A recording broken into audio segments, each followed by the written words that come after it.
it's kind of my style to the table. And yeah, man, Sledgehammer is awesome. All right. Why don't you run that by me one more time here? Well, basically, the Sledgehammers I did with John Russell from Stands With Fist.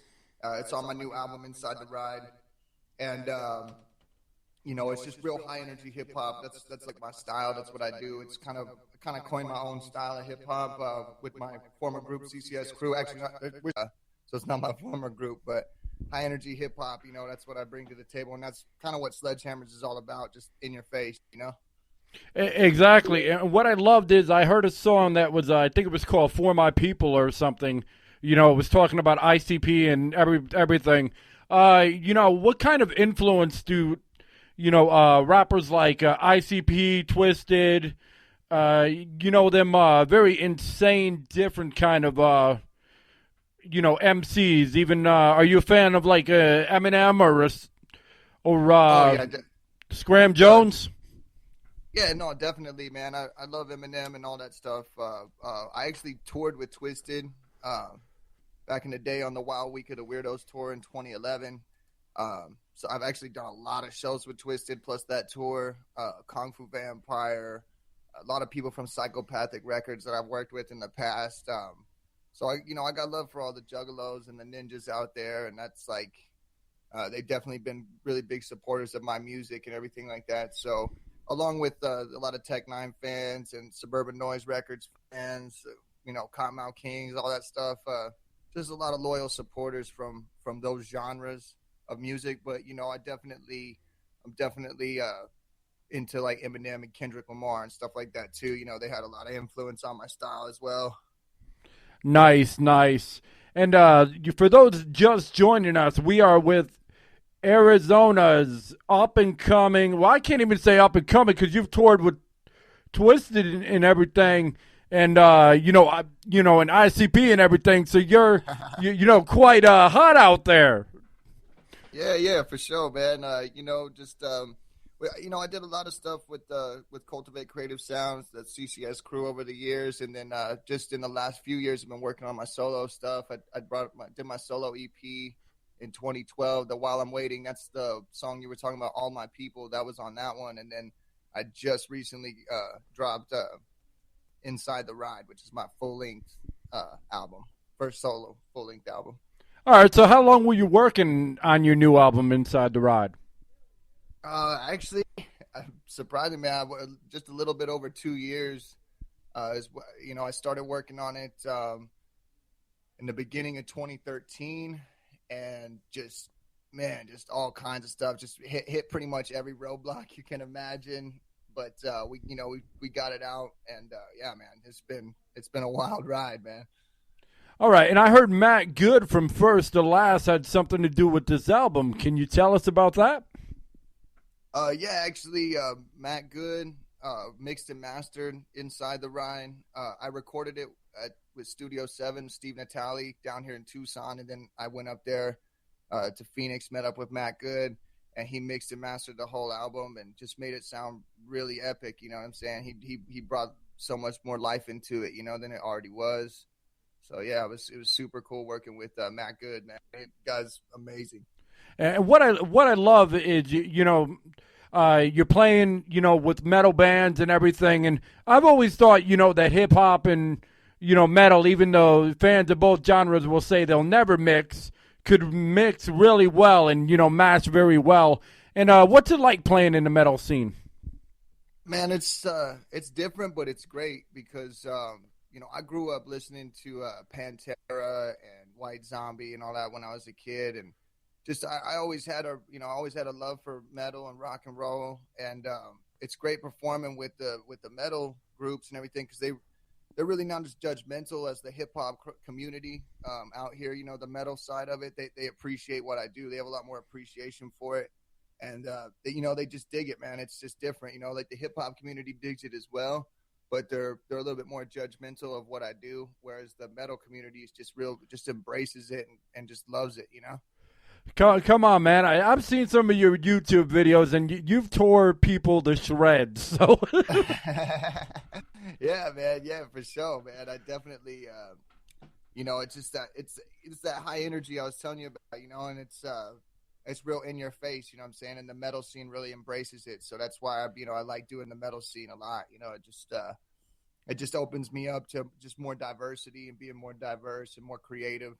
So that's why I like to kind of not stick to one avenue or one lane, put all my eggs in one basket. I like to switch it up and to just get crazy with it, and just go all over the board. So here's a question I have for you. Would you rather, be in a battle rap or a mosh pit? Oh shit, that's a good, that's a good question. Man, actually, I'd rather be in a mosh pit. You know what I'm saying? Because honestly, I've been in the pits and I've done some battles and you know what I'm saying? I love the battle scene. It's a part of the hip hop culture. It's just one of those things where it's not really, my boy Crooked in CCS. He was like a champion of the battle raps out here, man. He had like the belt for the longest time and everything, and he was the battle rapper. It's like one of those things where I feel like even though a mosh pit, you're getting crazy with it, it's a little bit more positive than the battle scene. The battle scene is just, I mean, you have to really have a tough skin for that. A lot of people treat it get so down and so negative in the battle world to where, man, you get fights and shootings and all. Mosh pit's a little different. Like most people get their nose broke, but they get picked back up, and everything's all good. Yeah, it's a little different, just a little. All right, we know you have a relationship with another band, the phenomenal Stands With Fist. With two such different sounds, how do you guys work so well together? How do you mesh together? Well, me and John Russell, we've known each other quite a while now. We actually worked on Fall to Break. We did some work with a Fall to Break on their first two records. Me and John are on the same track on both the Fall to Breaks that were on those two records, and we had worked together. And then later on, we met up in the future. And started working together, and he's actually on my new album, Inside the Ride, and I'm on the new Stands With Fist album, Cinematic Mind. And man, it just clicked, man. We just clicked, and everything worked out really good. It's just badass, man. Getting to work with those guys, they just have a real epic sound, and they're real high energy too. So it just went hand in hand, with each other, and we cranked them out. And we got a bunch of stuff coming up in the future. Me and John Russell, we're working on all kinds of stuff, so it's really cool. Sweet. So did the movie Final Destination have something to do with that song Sledgehammer? No, actually, the Sledgehammer's track, originally I was going to do a cover to Peter Gabriel's Sledgehammers, which I'm actually still going to do. I actually have the rights to do that. So I'm going to do that in the future. But this was a different one. This was something that actually me and John Russell sat down. We're like, all right, what are we gonna do with this track, Sledgehammers? And he actually was like, dude, let's make it like an amusement park ride, like some crazy ride. And I was like, yeah, perfect, man. We just started going through it and just started knocking it out and coming up with the ideas for just trying to create the environment and the atmosphere of like you're really on this crazy ride, and it's 10 get on, 3 get off. And it's just nuts, you know what I'm saying? So it's not Final Destination. Actually, didn't have anything to do with it, man. But that's a good question though, because that movie is, you know what I'm saying? I could definitely see where you could say that, Yeah, that would be the perfect song for that roller coaster, to be honest with you. Yeah. Oh man, that should have been on the. If they do another Final Destination, they should definitely take that track and put it in the preview or something. There you go. All right, you released a physical, CD back on May 1st. How do you feel the response has been so far? What's the feedback like? Man, the response has been phenomenal. I've had a lot of people say it's the best hip hop album they've ever heard come out of Arizona. I've just gotten a lot of great feedback on it. And actually, May 1st was just the CD release party. You can get the album on stackstyles.com, but tomorrow, May 12th, it'll drop worldwide digitally on iTunes, Google Play, Spotify, Amazon, all that good stuff. Sweet. So do you have any features on the album? Yeah, actually, I got a couple features on it. I got Marley B my homie Marley B. He's with Merce 316 with that label, and I don't know if you guys know about Merce 316, but Merce is with Strange Music, which is Tech Nine's label. And so I got Marley B on the album. We did a track called AZ Breakdown. I also got my boy Capo Crook on the album. He's a part of CCS. I got him on a track called Smacktown. I have Greg Sachs on there. That's my hype man. Greg Sachs is, that's my dude. He's, we did a track called Ride With It, and John Russell's on that track as well. And I also got John Russell on, I think like 2 or 3 tracks on there. Sledgehammer's Ride With It. I Had the Dragon. And then I got my girlfriend, Pamela Ann. She's on a track called Stay a While. So those are my features on the album. I kind of kept it small, kept it short and sweet. I really wanted this album to showcase, my style and like my life, and just kind of go through everything. Keep as many tracks as solo as possible, but I still had some features on there, and it worked out really good. Awesome. So where can people purchase your new album? Right now, you can purchase it at stackstyles.com. If you just go www.stackstyles.com, you can order physical copies of Inside the Ride, and I got a bunch of merch on there, shirts, hats, all that good stuff. And then tomorrow, on May 12th, you can purchase it on iTunes, Google Play Store, Amazon, Spotify, RDO, Xbox Music. There's a bunch, man. There's like 60 online stores that are going to carry it tomorrow. Sweet. That's absolutely sweet. And I know you're a busy man and everything, but do you care to take a trip down memory lane real quick and tell people, how you got into the hip-hop game and, what you about? Yeah, man. No worries. Man, it's been a wild ride. I actually started in 1999, and me and my boys, we just started. We were in high school, we were just kind of doing it, just doing it for fun, really. We had an Iowa mixer. We just had this, like, really cheap Iowa boombox, and we would download beats off of Napster, and we used to do, like, freestyle tournaments and all this stuff, and then we actually started getting original beats and writing original tracks. I put out my first single in 2001, and then we got CCS Crew. We actually got signed to a label out of Canada in 2004, and we put out our first album in 2004 called Reviving Elements. And, it just, man, from there on, it just, more and more. We put out 4 CCS Crew records since that time, since 2004.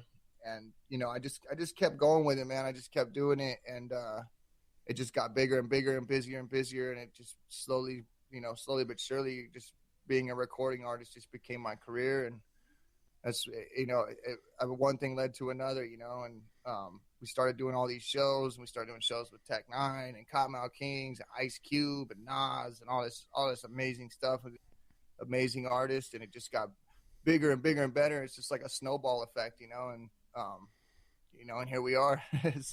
So who was your favorite, artist to share the stage with so far? Oh man, that's a tough one. Ice Cube and Nas were just real epic. They were sold out shows, and it was just epic to do that with such like big names. So I mean, those were definitely 2 shows that stand out in my mind. Every show with Tech Nine is amazing. His fans and the energy and the atmosphere is just amazing. So I always like working with Tech, and even Cottonmouth Kings. Like we've done a lot of great shows with Cottonmouth Kings. They have a lot of high energy too, and man, it's really hard to say who like my favorite artist was, or like what my favorite show was. I feel like my best performance solo wise was just this last one I did on May 1st with Stands With Fist. Man, it was just amazing. They did the 3D glow show, and that I feel like is my best show thus far for sure. Yeah. I was talking, with Jonathan and everything, and he was telling me that they were going to do the glow show and the go all out, balls to the wall and everything. So that had to be a blast. Oh yeah, man, it has been a blast. It's been a wild ride, man. It has been super fun, for sure. And there's so many great artists I've worked with, so it's real hard to say which one's like my favorite, Well, if you had a chance, anybody live or dead, who would you like to, work with? Oh man, well, like shit, I definitely would. I would have loved to have worked with like Biggie or Tupac, but I guess that's pretty much everybody, But I've always wanted to work with Eminem. I always felt like that, he's top. He's always been top dog in a lot of people's eyes. So like, I've always wanted to work with him, at least do a track, with him. He's definitely Kendrick Lamar. I'd love to do a track with Kendrick. E40, that's another one. So I got a few on my list that I would really like to get down with and perform with that I haven't yet, Sweet, sweet. Yeah, because you were mentioning Eminem, and I was thinking Scram Jones, man. He's better. Yeah, Scram Jones, I'd be super down with that too, like, man, there's just so many, dude. There's so many. Like, I've always been a fan of Everlast too. I've always, wanted to do stuff with Everlast, and I have a name you should check out. His name's Synergist. He's from Bridgeport, Connecticut. He's phenomenal. Synergist. All right, Synergist. cool. Yeah, hell yeah, man. I'll check him out for sure. So what was your favorite song that you've done so far, and why does it mean the most for you? Favorite song I've done thus far? Man, that's a tough one too. I like them all. It's just, I guess it's all about the moment. Like when I do the tracks live, it's just all about that moment. Each track has its own thing. Eye of the Dragon has always been, one of my favorites. It's kind of like my staple track right now, off the new album. So Eye of the Dragon definitely stands out for me. There's another track on it, Bright Lights. That's a good one. Man, it's real hard to say what my favorite track is right now because, I like them all. Yeah, you got so many. I totally understand. And, just real quick, what advice would you give somebody starting out in hip-hop, knowing how hard it is and knowing all the trials and tribulations that you have to go through to keep their head up?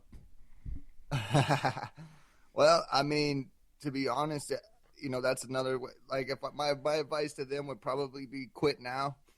Quit now. Like,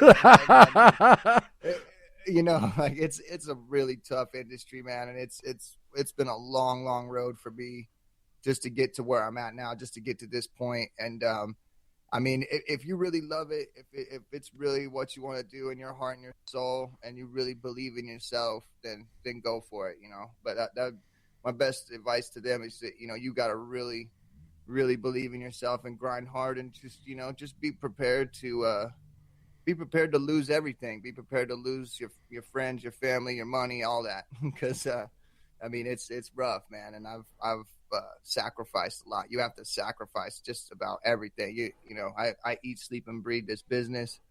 And if you're not ready to do that, then, it probably should hang it up. You know what I'm saying? If you want to do it for fun, that's one thing. But if you're trying to make a career out of it, you really got to sacrifice everything in your life to make it to where you want to go, to where you want to be. And you got to set small goals for yourself, but you also got to set long-term goals for yourself. So, and just keep trying and keep striving and never give up, man. That's my motto, never give up. That's what I live by. And real quick here, you don't have to answer this if you don't want to, but I'm just curious. What do you think about today's hip hop as far as, so many people pretend to be somebody they're not and, floss things they don't have? Yeah, see, I've never been about that. Everything that I write about or record, it's all from real life experiences that either I do on a daily basis or things that I've been through in my life. A lot of the stuff that I hear these days is just garbage, man. Like, just straight garbage, but there's a lot of great stuff out there too. There's a lot of great artists that you don't hear about that are just doing great things and putting out great music. And, I'm really into the underground and the underground scene of everything. But not just underground, but there is some mainstream too, that is real and it's dope. But, for the most part, it's just like, man, it's definitely not what it used to be. I'm a big fan of like the 90s and stuff, like 90s hip hop. And I agree. I got a DJ. His name's D West, and he always says the underground's the new mainstream. I don't know. Yes, I agree. The underground is the new mainstream for sure. It's that's it, just the way it is these days. With everything. Like I mean, The underground's where it's at, but there's definitely Don't know what is going on, but it's one of them crazy nights. All right, can you hear me again? here. All right, all right. I apologize, everybody. This is not normal. It's just, you know what? It could be a little rainstorm or something in the making or something. So, Probably all those storms in between in Texas, man. In between, all those storms in the Midwest and shit. yeah. I mean, I could say it's a bunch of other things, but I'm not going to go there. So, Right? It's the Illuminati, man. oh yeah, that's what it is. They really care about Two Local Radio that much. You never know, though.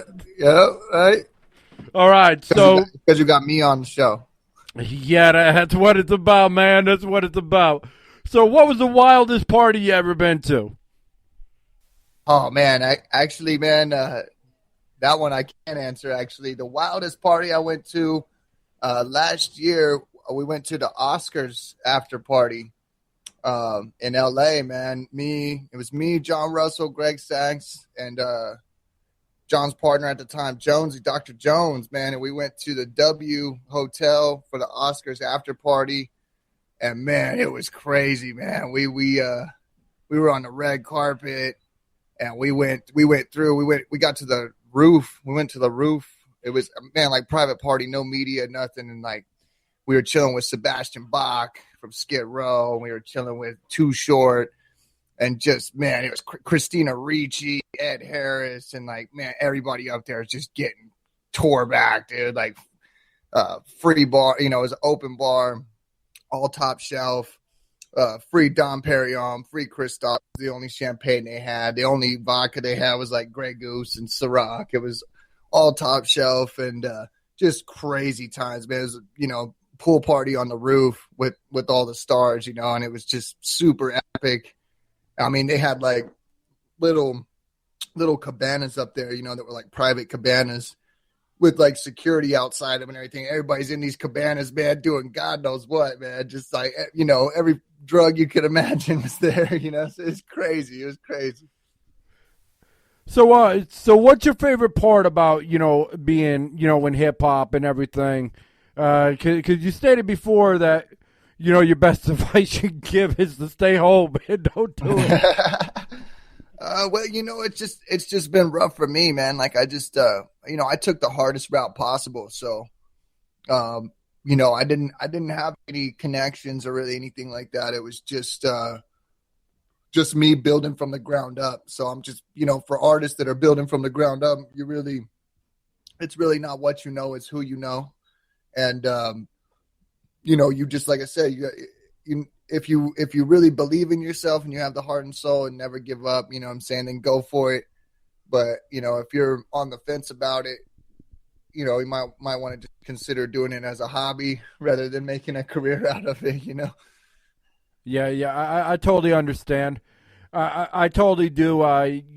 So many people's dreams are shattered thinking that they're going to make $1 million and nobody's making $1 million anymore.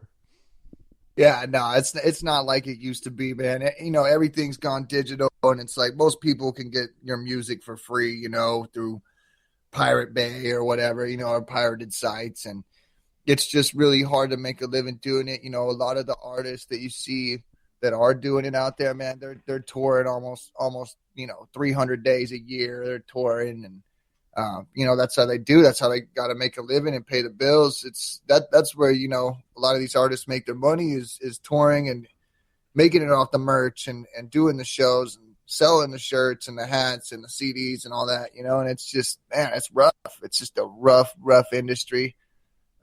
Might be one of the hardest industries to break into these days, I mean, probably even harder than acting right now. I mean, it's just like millions and millions of people are doing this.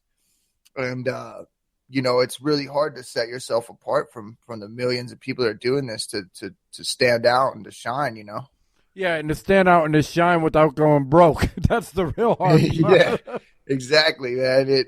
Sometimes you got to go broke a couple times before you, see the light at the end of the tunnel.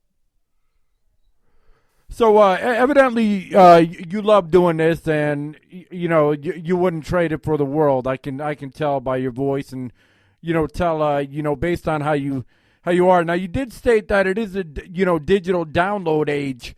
So do you feel that these interviews are worth it for an artist, and that people really need to feel they can relate to an artist nowadays, where they can download anything for free? What makes them want to buy one artist from another? Well, that's the thing is that in these days and times, it's all about adding incentive. Like for instance, I did the golden ticket, to try to promote the physical sales of it, because if you get the Stacc Styles Inside the Ride physically, you have a chance to win a golden ticket. I put 5 golden tickets randomly throughout the first 1,000 copies.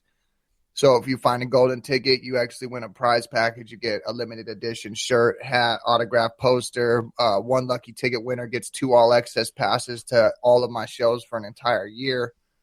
So it's just adding incentive, and then for people that download it digitally, like I usually try to do like a bonus track or something like that for the people who download it digitally, just adding more incentives so that way people get some free stuff out of it, or get more out of purchasing the record rather than going and burning it or downloading, or getting it, pirating it for free or whatever.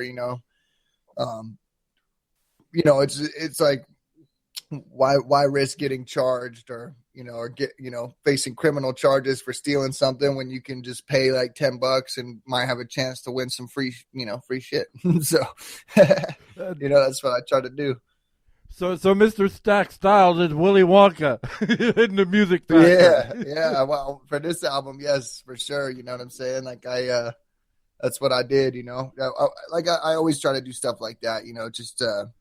Just to try to add more incentives, so that way, at the end of the day, the fans get more out of it. I try to interact with the fans more and just make it more interactive for people. So, they just so they want to do it, they want to purchase it, and they want to support the cause. And if you know if you know anything about me and what I've been through and everything like that, it's just, to support me, it means the world to me, So like anybody who purchases a record or anything like that, like I try to, just for instance, like for the CD release party, I autographed all the CDs that night. So if you came that night and bought a CD, you got an autographed copy of the CD, which nobody else has. Sweet. That's awesome. That reminds me of when I went to a KRS-One concert. He ran out of things to autograph, and he was taking cardboard literally. Oh, that's Hello? What's up. Yeah, I love KRS-One. All right, yeah, looks like you may have a caller. Yo, Stacc, it's your boy Legs. What up? What up, brother? How you doing, man? Pretty good, man. How about you? Just figured I'd call in, give you a little bit of shit while I can. That's what's up, man. Wait, can we put it on the air? Are we cool? Can I swear? Well, you already did, so I guess you can. Oh, yeah, okay. So, Stacc, I did have a question for you. Who would you say your biggest influence is in hip-hop right now? Oh, my biggest influence is hip-hop right now? Right now, man, like, to be honest, Ritz. Ritz is a big influence on me right now. Crooked Eye. Those dudes are the homies, and they shout out Jay Hornet. I've always super impressed with Jay Hornet and everything he's done. Nuts. Yeah, so like I got a couple influences now. My influences back in the day when I first started doing it were Eli from the Living Legends and Idea and Abilities. Rest in peace, Idea, man. He was amazing. Word, yeah, Idea was amazing, man. I agree with you there. Well, Stacc, I just had that real quick question to pose to you, buddy. I'll let you get back to the radio program. Thank you all for having me on. That's what's up, Legs. Much love, brother. Much love, much appreciated, and I look forward to working with you again soon, Stacc. Sounds good, man. That's what's up.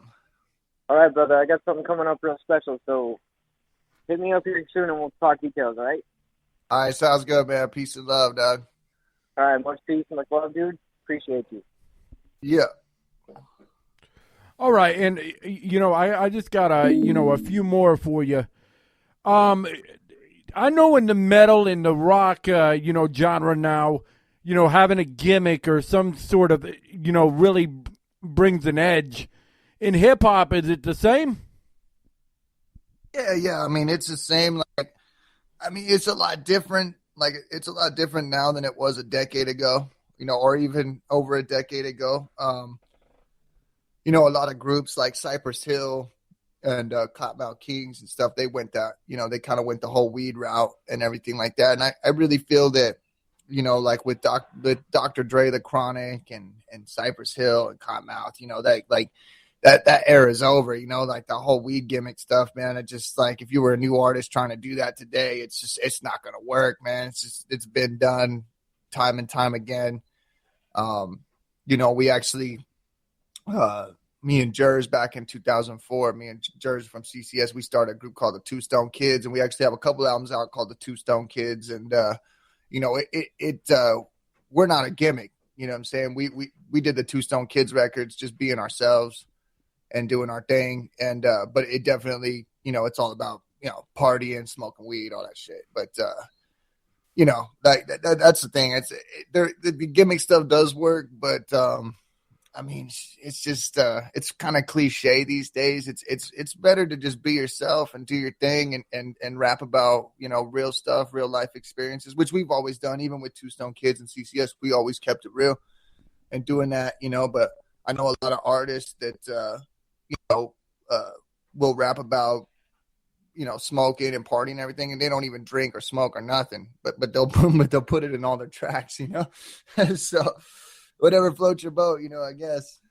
And one more, for you. I feel like in this day and age, people aren't making the contracts they once were, and I've heard time and time again that everybody's, going the distribution deal route, because a lot of artists that are getting signed are forced to do like 6 albums off 50 grand and everything. Well, what's your take on, the industry today, and do you think it will ever bounce back to what it was? Well, like you were saying earlier, your homie, what was it, DJ West, or yeah, it's just like kind of what he said. The underground is becoming the mainstream, and I think that's a big part of it. That's kind of what's happening. It's getting to the point now where, the mainstream labels, Capitol and Sony, Interscope, even the major independent labels, they're looking for artists who are already established. They're looking for artists that already have a fan base, that are already making waves and doing things. And, at the end of the day, it comes to a point where it's like, well, if you're already established and you're already making waves and everything, do you really need these companies? Do you really need a mainstream company or an independent label? It's like, at the end of the day, they're just going to take a piece of your pie. You already got your pie, and they want to take a piece of it. So it's not like it was back in the day where labels used to build artists from the ground up. Like a lot of these labels would take a chance, like Capitol, Interscope, everything. They would take a chance on an up and coming artist, and they would build them from the ground up. And that they just don't do that anymore. Nobody does that anymore.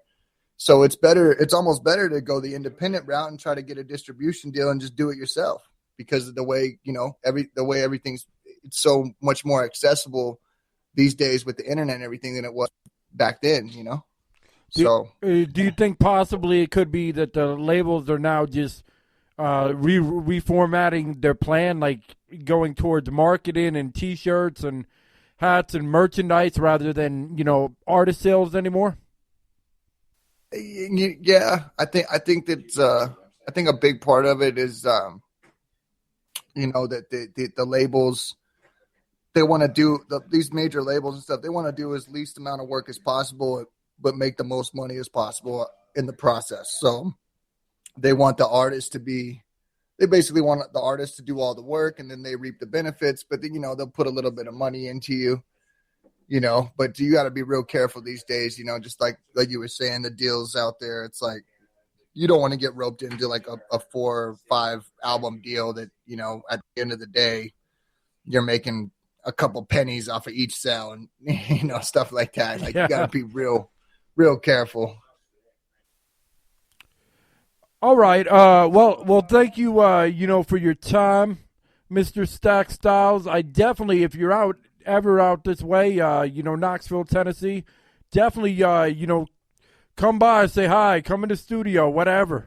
Come chill, party, you know. Man, I will do that for sure. Ray, Two Loco Radio. You guys are awesome, man. I actually my pops, my dad lives out in Nashville, so I'll definitely be getting out to Tennessee real soon. I've been wanting to get out there. I was waiting to finish the new album and get out there and get out to Nashville, Knoxville, all that stuff, and just promote and everything. I definitely love come by and say what's up, man, for sure. I appreciate it. We definitely appreciate it. All right, man, but enjoy your night and everything, and thank you for joining us. I had a blast, technical difficulties aside. yeah, me too, man. I appreciate it, man. Much love and respect all day. All right, man. All right, man. You take care. All right, you too, man. Much love. Peace. All right, that was Stacc, Stacc Styles. And, if you cop his, digital music, he's going to throw in a little extra for you. If if you had a chance to get his physical copy, he's got the golden ticket. What is better than that? Period. All right, but now back to some music. I do apologize about, a bit of, technical issues here. But how about we